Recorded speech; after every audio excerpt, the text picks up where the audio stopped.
I used a file or a footage as a layer within the timeline, and just as an example, I applied a few animations and effects to it.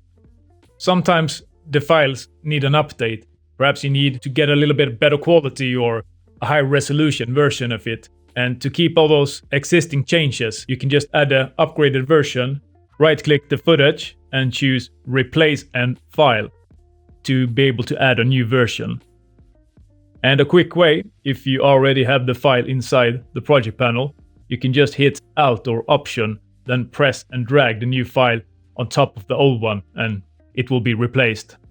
Then with our Illustrator or the Photoshop file, we might do a replace footage, and with the layer comp, we're creating a new composition with the actual source file, plus a version of it in this folder with just the size of the actual object. And this just allows for a little bit more flexible type of animation and a non-destructive type of editing. And also for those a little bit more complex files with Illustrator and Photoshop, it's just another more efficient way of handling them, as you can go animate them on separate layers.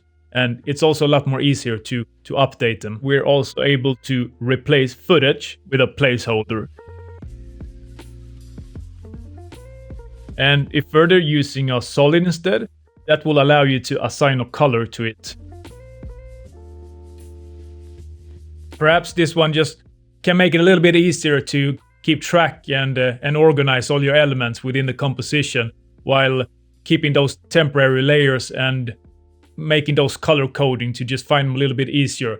And at the same time, it just drains a little bit less on your actual system on your computer and just a little bit less render time. Whenever some changes are done outside of After Effects, as for example, whenever you're working with an Illustrator file, the reload footage will help you add that new, fresh, updated version of it.